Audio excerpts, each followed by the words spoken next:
Les amis, j'espère que vous allez bien.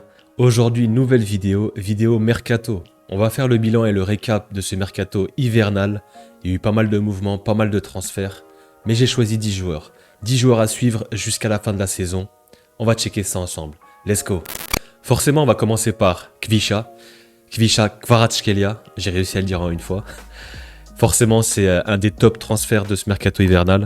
Un top player qui vient du Napoli. Gros coup de la part du PSG. Il faut un super coup. Une super belle pioche. Il a pu commencer à jouer, il a pu commencer à faire son premier match contre le Stade de Reims. Il a été même décisif. Il a fait cette passe D pour Ousmane Dembélé. Voilà, c'est un joueur, on le connaît.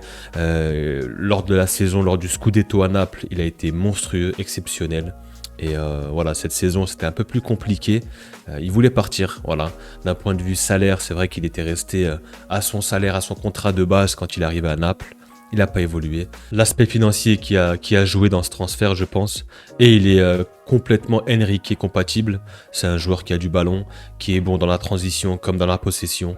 Il peut jouer à plusieurs postes, mais son poste préférentiel, c'est vraiment à gauche. Je le vois même en meneur de jeu en 10. Ouais, non, super joueur, Kvisha Kvaratskhelia, qui va beaucoup aider le Paris Saint-Germain. Il sera apte, il faut savoir que tous les joueurs et tous les joueurs qui sont arrivés cet hiver seront aptes pour la Ligue des Champions à partir des 16e, à partir des barrages. Et ouais, donc du coup, il sera disponible contre Brest, il pourra jouer. Et même si le PSG va plus loin, il sera disponible. Donc voilà, c'est un joueur à suivre forcément. Je pense qu'il va faire des belles choses en Ligue 1, mais j'ai hâte de le suivre en Ligue des Champions aussi. On passe au suivant. Le prochain joueur, ce sera Omar Marmoush. Omar Marmoush, quel joueur. C'est le tube de la saison, les gars. Avec Francfort, il a fait des débuts tonitruants. Je crois qu'il était sur 15 buts en Bundesliga. Un super attaquant. Ouais, franchement, un top player qui arrive du côté de Manchester City. Lui aussi, il a déjà pu jouer, il a déjà pu faire son premier match. Et qui n'a pas été mauvais d'ailleurs. Il a fait une bonne prestation, il a été titulaire. Mais ouais, Omar Marmoush, les gars, c'est clairement, pour ceux qui ne connaissent pas, c'était cette saison, en début de saison avec Francfort, un des tubes de la saison, le meilleur buteur de Bundesliga avec Harry Kane. Et ouais, il est directement parti cet hiver. City l'a récupéré parce que City est en difficulté. City a besoin de renforcer son effectif. Et Omar Marmoush, bah, clairement, c'est un très très gros renfort. On sait que City va jouer contre le Real. Et du coup, il sera disponible. Ce sera un renfort de qualité pour City qui en a extrêmement besoin. Que ce soit en PL ou en Ligue des Champions, ils sont vraiment en difficulté cette saison. Et Omar Marmoush, clairement, il va faire que du bien, je pense, à cette équipe de City. Il va nous faire mal aussi, je pense, contre le Real. Voilà, c'est un joueur à suivre. J'ai hâte de le voir en Première Ligue. En Bundesliga, c'était incroyable. Très à l'aise, beaucoup de buts. C'est un championnat qui était fait pour lui. En PL, c'est un peu plus rugueux, un peu plus physique. À voir comment il va se débrouiller, mais ouais, super player, super joueur. Et c'est un joueur à suivre, clairement. Le prochain joueur que j'ai choisi, RKM, Randal Kolo Muani. J'ai fait une vidéo il y a quelques semaines, je vous la mets juste ici. C'était une vidéo où je reviens un peu plus en profondeur sur le joueur en détail. Je ne savais pas encore à ce moment-là où est-ce qu'il allait signer, justement. Mais il a choisi, il est parti en direction de la Juve et franchement, c'est un bon choix. Moi, je trouve que c'est un bon choix. Je suis content pour lui. Je pense qu'il va pouvoir rebondir là-bas. Il peut faire du bien à la Juve de Thiago Motta parce que la Juve, c'est compliqué aussi. Ça prend pas encore cette saison. Et RKM peut se relancer là-bas. Pour moi, c'est un win-win. Il va faire du bien à la Juve. Lui, il peut se relancer parce qu'au Paris Saint-Germain, c'était très très compliqué. Il jouait plus, il était sur le banc. Et il a déjà pu jouer aussi. Un match, un but, comme vous pouvez voir. Super but en pivot. Et franchement, ouais, RKM, je pense qu'en Serie A, ça peut lui correspondre, même si pour moi, j'aurais préféré le voir. Enfin, pas j'aurais préféré, mais je pense que son profil était plus adapté à la Bundes. On avait pu voir avec Francfort ce qu'il avait fait cette saison incroyable. Mais pour la Serie A, ça peut être pas mal aussi. Bon, on sait que c'est un championnat défensif, mais je pense que voilà, c'est un joueur qui redouble d'efforts, qui est très très généreux. Et, je pense qu'il va faire le taf à la Juve et qu'il va pouvoir les aider parce que Vlahovic, c'est vrai que c'était compliqué. On ne sait pas trop s'il va rester. Mais ouais, clairement, RKM à la Juve, moi je stream et j'ai hâte de suivre aussi ça, cette deuxième partie de saison. Ok, on passe au suivant. Et pour le next joueur, ce sera Anthony. Anthony, le Brésilien qui part du côté de la Liga au Real Betis. Ouais, intéressant, un transfert intéressant. Anthony qui jouait plus du tout, hein, il était à la cave à Manchester United. Amorim ne comptait pas du tout sur lui. Même de toute façon, avant Amorim, c'était compliqué, il n'a pas su s'imposer à United. Bon après voilà, le contexte est compliqué là-bas aussi, le club va mal et les joueurs ont du mal à s'exprimer. Mais c'est vrai qu'Anthony, ce qu'on avait pu voir à l'Ajax, c'était incroyable. Il est venu avec un score, un montant record à United, ça n'a pas fonctionné, c'est clairement un flop. Il va essayer de relancer sa carrière en Liga, au Betis. C'est un bon choix. Moi, je pense que c'est un bon choix parce que de par son profil, un gabarit assez petit, proche du sol, très technique, je pense que la Liga peut lui correspondre. Ça peut être un championnat qui peut correspondre à son profil. J'ai hâte de voir ça. Ça peut être pas mal avec Isco et ça peut être sympa. Je pense qu'il va jouer ailier droit. Ouais, clairement, moi j'ai hâte de voir ce que ça va donner. Le Real Betis, c'est compliqué en Liga, hein. Ils sont loin des places européennes. Ouais, vraiment, je suis assez curieux de voir ce que ça donne Anthony avec le Betis en Liga. Je pense que ça peut matcher. À voir, c'est un joueur à suivre aussi. Pour ce qui est du prochain joueur, ça s'est conclu assez récemment. C'était hier ou avant-hier. C'est Kevin Danso. Kevin Danso qui part du côté de la Première Ligue, Tottenham. Hyper intéressant, c'est un profil qui correspond avec le championnat lui aussi. Lens qui est en train de perdre tous ses joueurs, c'est la pénurie, tout le monde part. Je me souviens encore il y a 2 ans où il y avait encore Openda, Fofana, Danso. T'avais une grosse colonne vertébrale. L'équipe était en Ligue des Champions, il y avait un joli projet. Et aujourd'hui, le projet est en train de s'écrouler, je comprends pas trop. Mais ouais, Kevin Danso, on sait que ça fait un moment qu'il voulait partir de Lens. Finalement, il a trouvé preneur. Et c'est Tottenham qui récupère un top player, un top défenseur. Très très bon, très très solide, très physique. Je pense qu'il correspond avec la PL. Il va pouvoir se battre avec les attaquants là-bas. Il aura des clients. Mais ouais, je suis assez hype par ce transfert. Voilà, hein, ça a été fait pour à peu près combien? 25, il me semble, 25 millions. Je sais pas si c'est un prêt. Donc, il me semble que c'est un prêt. Ouais, c'est ça. Mais clairement, Kevin Danso pour Tottenham, c'est pas mal. Pour Tottenham, il récupère un super défenseur. Surtout que c'est très compliqué pour Tottenham en PL cette saison. Ils sont en deuxième partie de tableau. Ils se prennent beaucoup de buts. Défensivement, c'est très faible, très fragile. Ils ont beaucoup de blessés, il me semble aussi. Que ce soit Romero, Van de Ven, je crois qu'il est revenu récemment. Ouais, Kevin Danso, je pense que ça peut leur faire que du bien. Ça va être un renfort de plus pour les Spurs. Ok, pour le prochain, on est sur un défenseur, encore. Et cette fois-ci, c'est Kyle Walker. Kyle Walker qui a quitté Manchester City. On a pu voir que Pep Guardiola était un peu dégoûté, il était déçu. Voilà, ils ont passé beaucoup d'années ensemble. Kyle Walker a fait les beaux jours de Manchester City. Hein. On peut voir son palmarès. Hein. Pas mal de Première Ligue, une Ligue des Champions, etc. Ouais, l'aventure Kyle Walker et City se termine après de nombreuses années. Et il part du côté de la Serie A, AC Milan. Joueur de 34 ans. Ok, à voir ce que ça va donner. Il était en difficulté ces derniers temps. Sûrement avec l'âge, etc. Il commence à perdre aussi de la vitesse. Mais ça reste un très très bon arrière droit. C'était un des meilleurs à son poste quand il était à son prime il y a quelques années. Aujourd'hui avec l'âge, bon, à voir ce que ça va donner au Milan AC. Je pense qu'il peut les aider, que ce soit en Ligue des Champions, il peut ramener son expérience. Et ouais, il va prendre la place de Calabria, je pense, j'en suis quasiment sûr. Ouais, c'est une bonne pioche pour l'AC Milan. On verra ce que ça va donner, mais ouais, je suis assez curieux. On passe au prochain joueur, et j'ai choisi Eli Wahi. Où est-ce qu'il est? Il est là. Eli Wahi, ouais, Eli Wahi qui part du côté de la Bundes. Bon, c'était compliqué pour lui, hein. On se souvient de cette saison à Montpellier incroyable où il avait marqué plus de 20 buts, il me semble. Ça lui a permis de partir à Lens pour un transfert record de 35 millions. Bon, il a fait 1 an là-bas, il a mis ses buts, mais voilà, c'était compliqué, ça n'a pas marché, ça a floppé. Du coup, il a pu trouver une porte de sortie du côté de l'OM cette saison. Voilà, il a pu être utilisé en début de saison, mais voilà, De Zerbi l'a vite mis de côté, il a préféré Neil Maupay, de par son expérience, l'APL, etc., il le connaissait déjà.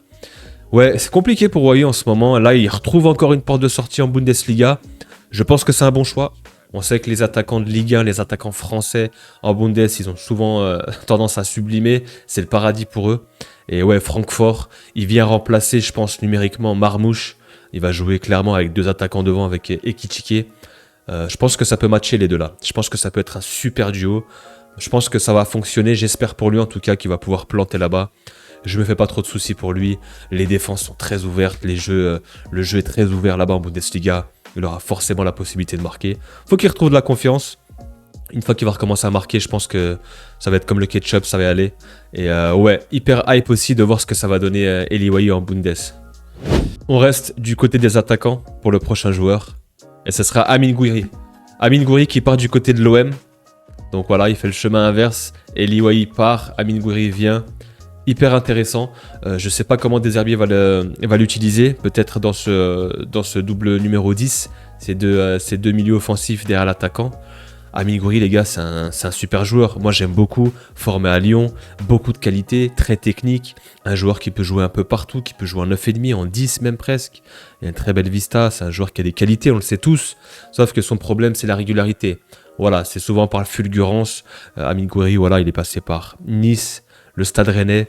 Voilà, pour moi, ça manquait quelque chose de plus pour passer un step, pour passer un palier. On sait que c'est un très bon joueur. Voilà, il a été bon par fulgurance. Il a mis des beaux buts. Je repense à ce but contre le PSG, cet extérieur du pied, la saison dernière, il me semble. Voilà, on sait qu'il a des qualités. On va voir comment Deserbi va l'utiliser. Je pense que ça peut marcher aussi. Je pense que ça peut fonctionner. À voir. C'est vrai que je me répète souvent. Je dis que je pense que ça peut fonctionner. Mais voilà, je trouve que c'est quand même des transferts qui sont intelligents, qui sont intéressants. Gouiri, il peut venir dans ce poste de numéro 10, un peu derrière l'attaquant. Il est capable de combiner, d'être à la création, à la dernière passe, finir aussi. Voilà, ça peut être une saison bascule pour lui. Il a que 24 ans, il est jeune encore. Je pense que là, c'est un tournant très important dans sa carrière et on verra si ça match avec l'OM, mais c'est hyper intéressant. Pour terminer, le prochain joueur, je pense que vous le connaissez tous, c'est Neymar. Neymar Junior, pourquoi je l'ai mis? Certains vont se poser la question. Voilà, moi je suis quand même intéressé, je suis quand même intrigué. Il retourne dans son club de cœur, son club d'enfance, là où tout a commencé, Santos. Voilà, il faut savoir qu'il a commencé à Santos. Il est parti au Barça en 2015, stratosphérique, hein, Barça 2015, Neymar 2015, monstrueux, Ligue des Champions, etc. Ce transfert au PSG, record, le plus gros transfert actuel, hein, 222 millions. Je me souviens de ses 2 premières saisons au PSG, il était stratosphérique, c'était monstrueux. Derrière, il y a eu les blessures, et il y a eu le poker, et il y a eu le geekage. Ouais, il a commencé à dégringoler. C'est tellement dommage. Mais après, voilà, il y a eu ses blessures aussi. Il n'a pas pu être régulier. Ouais, il est parti à Lille où il a joué très très peu de matchs. Apparemment, je sais plus, j'ai pas le chiffre exact, mais il a très très peu joué. Pareil, encore des blessures, etc. Il retourne à Santos. Voilà, c'est une hype quand même. Ça fait beaucoup de bruit. Qu'est-ce que ça va donner ? On ne sait pas. Moi, je pense qu'il va essayer de se remettre en forme pour se préparer à la Coupe du Monde, 2026. Je pense que c'est un objectif pour lui. Ce sera sûrement sa dernière. Voilà. Après, moi, j'ai très peu d'espoir. Voilà, j'y crois pas trop. Je l'ai quand même mis là parce que voilà, je voulais en parler parce que c'est Neymar et c'est quand même un transfert important. Mais ouais, pour moi, Neymar, je pense que c'est terminé. Je sais pas s'il va réussir à retrouver le très très haut niveau et refaire une dernière Coupe du Monde avec le Brésil. Je lui souhaite en tout cas, mais j'ai très peu d'espoir. J'ai bien peur que ça va être compliqué pour lui et qu'il est plus sur la fin et que son corps va lâcher, quoi. Donc ouais, Neymar, on verra bien le dernier épisode au Brésil et peut-être cette Coupe du Monde aussi s'il se remet en forme. J'ai un peu de rab, les gars, pour vous. Il y a des infos de dernière minute. Voilà, il y a ça de la part de El Grande Fabrizio Romano. Rashford to Aston Villa, here we go. Incroyable, enfin il a trouvé une porte de sortie. Ça faisait de la peine pour lui. Il était à Manchester United, il était même plus sur le banc, même sur la feuille de match, il était en tribune. Ruben Amorim l'a déglingué en conférence de presse. On sait que c'est un super joueur, c'est un bon joueur, c'est une bonne personne et moi je suis content qu'il retrouve un club de PL. Il reste en PL, il connaît très bien la première ligue et ouais, c'est parti. Aston Villa, Rashford, here we go. Moi je trouve que c'est pas mal, j'espère qu'il va retrouver du temps de jeu. Je ne sais pas s'il va jouer en tant que numéro 9, je pense que oui, parce que John Duran est parti du côté de l'Arabie Saoudite. Numériquement, il peut le remplacer. Ouais, à voir ce que ça va donner, hyper intéressant. On a ça aussi, Aston Villa qui continue à se renforcer, Marco Asensio. Voilà, pareil, hein, du côté du Paris Saint-Germain, Luis Enrique l'utilisait plus. Il l'a utilisé par moment en faux numéro 9, mais c'est compliqué pour lui, hein, depuis qu'il est parti du Real. Il a plus trop de temps de jeu. Ouais, c'est dommage pour lui, il est encore jeune, c'est un joueur pétri de talent. Et on va voir s'il arrive à se rejouer en Première Ligue, nouveau championnat pour lui. On a quoi d'autre ? Voilà, Alvaro Morata qui quitte le Milan AC, il vient juste d'arriver. Direction Galatasaray, ça vient d'être posté par Fabrizio Romano, ça a été fait ce matin il me semble, on a eu l'info ce matin. Ouais, je comprends pas trop ce transfert, il était plutôt bien là, l'AC Milan, il avait commencé à marquer, il avait marqué contre le Real, je me souviens, et peut-être qu'avec Conceição, je sais qu'avec Conceição, c'est un peu compliqué avec les joueurs, sa façon de faire, sa façon un peu dure de travailler. Il y a des joueurs qui sont un peu pleins. Mais ouais, du coup, Morata qui débarque en Turquie. Et voilà, il y a encore Mathys Tel. On ne sait pas trop qu'est-ce qui va se passer avec le jeune Français qui évolue au Bayern de Munich. Bayern Munich, pardon. Et ouais, on ne sait pas trop ce qui va se passer avec lui du côté du Bayern. On entend parler de lui à Manchester United. C'est possible. On entend parler de lui aussi à Tottenham. Lui, il me semble qu'il veut rester au Bayern. Il veut essayer de réussir là-bas. À voir. Il reste à peu près une journée, 24 heures. On va voir ce que ça peut donner s'il part ou s'il reste. Mais voilà les gars, on a fait le tour. On a fait le tour des transferts. Voilà. J'ai pas choisi... voilà, j'ai choisi des joueurs à l'appel un petit peu, des joueurs qui m'intéressent moi aussi. Il y en avait plein d'autres. Hein. J'ai pas parlé de par exemple John Duran comme j'ai dit en Arabie Saoudite. Il y a plein d'autres transferts que j'ai pas évoqués. Mais voilà, j'ai voulu parler de ces joueurs-là qui m'intéressent, qui seront à suivre pour cette deuxième partie de saison. Et je pense que ça peut être assez sympa de voir ce que ça va donner. Des équipes qui vont se renforcer pour la Champions League, etc. On a des équipes et des joueurs en Ligue 1 aussi. Des défenseurs qui sont partis du côté de l'Italie, etc. comme Kyle Walker. Ouais, ça peut être sympa. Voilà, j'espère que vous avez kiffé la vidéo. C'était un petit récap assez rapide de ce mercato hivernal.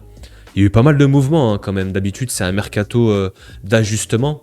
Et là, pour le coup, ouais, il y a beaucoup d'équipes qui sont en difficulté, qui sont allées piocher, qui ont investi. Le Real Madrid ne l'a pas fait, comme d'habitude. Hein. On va toujours bricoler. Mais ouais, City a continué de se renforcer. Et il y a ce choc entre le Real et le City. On va voir ce que ça donnait. Mais c'est sûr que si tu as un Marmouche ou tu as un Kuzanov qui sont décisifs, là, ça va beaucoup faire parler. En tout cas, voilà, j'espère que vous avez kiffé la vidéo. N'hésitez pas à vous abonner, à liker, les gars, comme d'habitude. Merci à tous pour la force et on se retrouve très vite pour de nouvelles vidéos de toute façon. Prenez soin de vous, la famille, et à bientôt. Peace.